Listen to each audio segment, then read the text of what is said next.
நீங்க இப்ப பார்த்துட்டு இருக்க இந்த மலை தான் உலகத்தினுடைய மிகப்பெரிய அக்னி ஜுவாலை அப்படின்னு சொல்லலாம். இல்லன்னா இப்படி கூட சொல்லலாம்.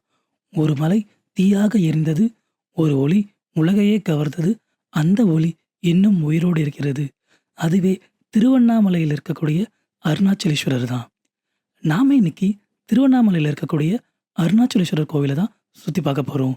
நீங்க பார்த்துட்டு இருக்கிறது astro vlogs and welcome back to the channel.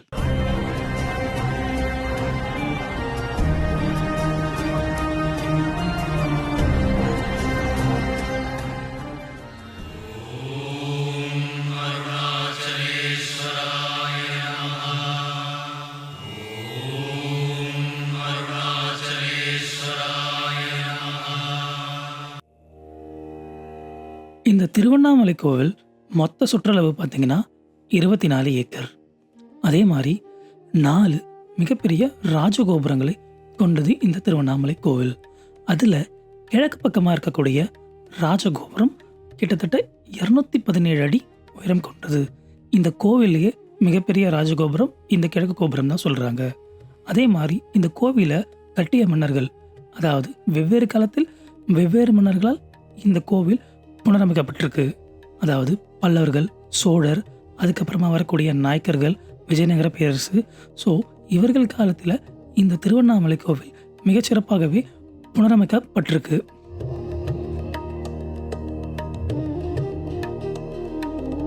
இந்த திருவண்ணாமலையுடைய புராண கதை.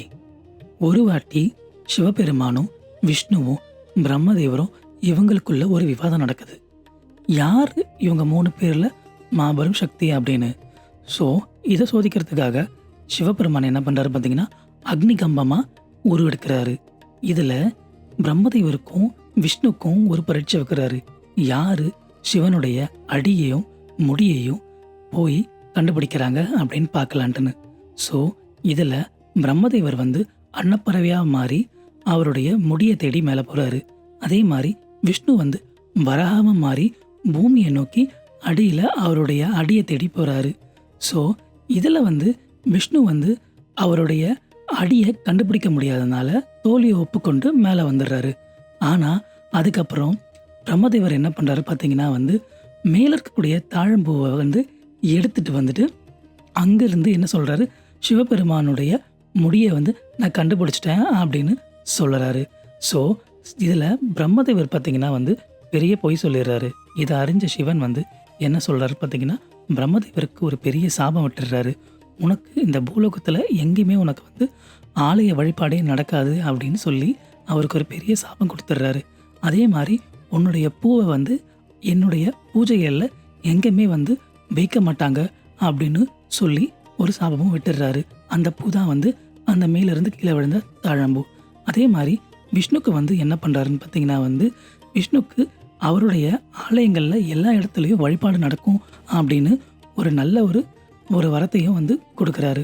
ஸோ அதனால தான் விஷ்ணு கோயிலாக இருக்கட்டும், சிவனுடைய கோயிலாக இருக்கட்டும், எல்லா இடத்துலையும் லிங்கமும் இருக்குது, திருமாலும் இருக்கார்.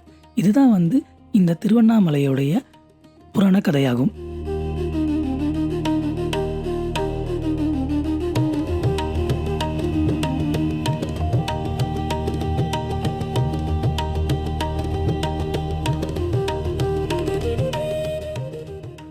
அதுக்கப்புறமா சிவபெருமான் அந்த அக்னி வடிவிலிருந்து மெதுவாக மங்கி வெளிச்சமாக மாறி இம்மை யுகத்தின் நான் அருணாச்சல மலை வடிவில் நிலைத்திருப்பேன் என்று அருள் புரிந்தார். ஸோ அதனால தான் ஒவ்வொரு பௌர்ணமிக்கும், அதாவது மாதத்தில் வர மகா தீபம் அன்று, அந்த பௌர்ணமி நாளில் வரக்கூடிய மகா தீபம் அன்று அந்த தீபம் ஏற்றி இன்னும் இந்த திருவண்ணாமலையில் இருக்கக்கூடிய அந்த அருணாச்சலேஸ்வரரை வழிபட்டுட்டு வந்துட்டுருக்காங்க.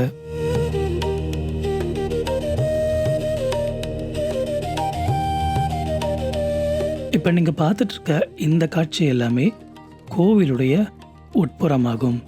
அதாவது பிரகாரம் இருக்கக்கூடிய இடங்கள், அதே மாதிரி சிறு சிறு சன்னதி, அதாவது சிறு சிறு சுவாமிகளுடைய சன்னதி இருக்கக்கூடிய ஒரு இடமாகும். இந்த டைமில் நான் போயிருந்தப்போ முழுக்க முழுக்க கூட்ட நெரிசலாகவே இந்த அருணாச்சலேஸ்வரர் கோவில் காணப்பட்டது. முழுக்க முழுக்க தெலுங்கு மக்களாலே இந்த அருணாச்சலேஸ்வரர் கோவில் முழுமையாக நிரம்பி வழிஞ்சிருந்தது. ஸோ எங்களுக்கு இந்த சன்னதி, அதாவது எங்களுக்கு இந்த தர்ஷன் கிடைக்கிறதுக்கே ரொம்பவே கஷ்டமாக இருந்தது இந்த அருணாச்சலேஸ்வரர் கோவிலில்.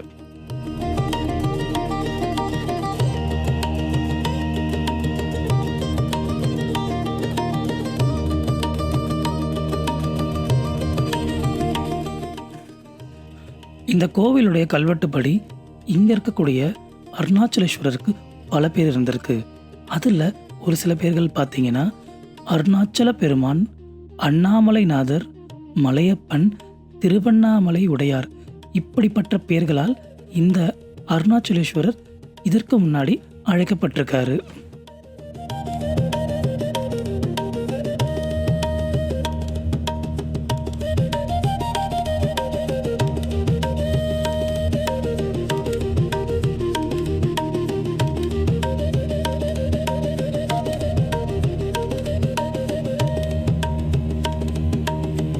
அதே மாதிரி இந்த திருவண்ணாமலை மிகப்பெரிய ஆன்மீக ஸ்தலமாக இருக்குது.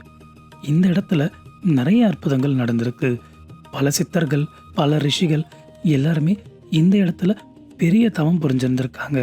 ரமண மகரிஷி கூட இந்த இடத்துல இருந்து தான் தபசு மூலம் இந்த இடத்த ரொம்ப புனிதமாக்கினார் அப்படின்னு சொல்லப்படுது.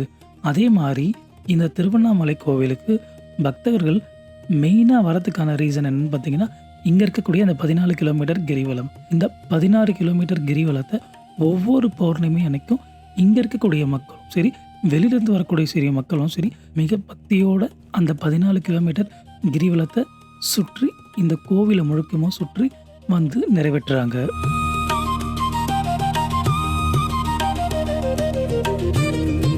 இந்த திருவண்ணாமலை கோவிலில் பல கல்வெட்டுகள் கிடைச்சிருக்கு.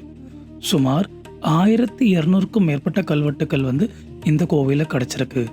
அதாவது தமிழ்நாட்டில் அதிக கல்வெட்டுக்கள் கிடைச்ச கோவிலில் இந்த திருவண்ணாமலையை ஒன்று. இந்த கல்வெட்டுக்கள்லாம் யாரோட காலத்து சேர்ந்தது அப்படின்னு பார்த்தீங்கன்னா, 9ஆம் நூற்றாண்டை சேர்ந்த பாண்டியர்களோட கல்வெட்டுக்களும் இங்கே கிடச்சிருக்கு. அதுக்கு பின்னர் சோழருடைய கல்வெட்டு, விஜயநகர பேரரசு, அதாவது விஜயநகர நாயக்கர் காலத்தில் ஆண்டவர்களுடைய கல்வெட்டுகளும், அதே மாதிரி மராத்தியர் கால கல்வெட்டுகளும் இந்த கோவிலில் கிடச்சிருக்கு.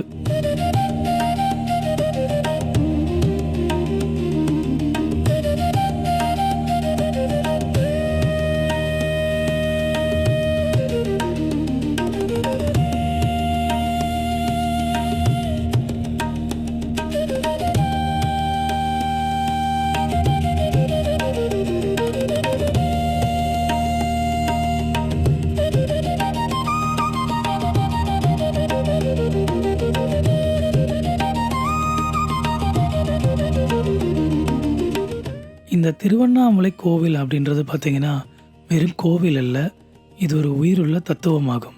அதே மாதிரி இங்கே இறைவனை ஆதி முடியில்லாத ஒளியை உணர முடியும் இந்த அருணாச்சலேஸ்வரர் கோவிலில். இந்த காணொலி உங்களுக்கு ரொம்ப பிடிச்சிருக்கோம் நான் நம்புகிறேன்.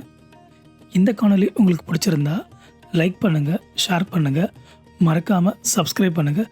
தேங்க்யூ ஸோ மச் ஃபார் வாட்சிங்.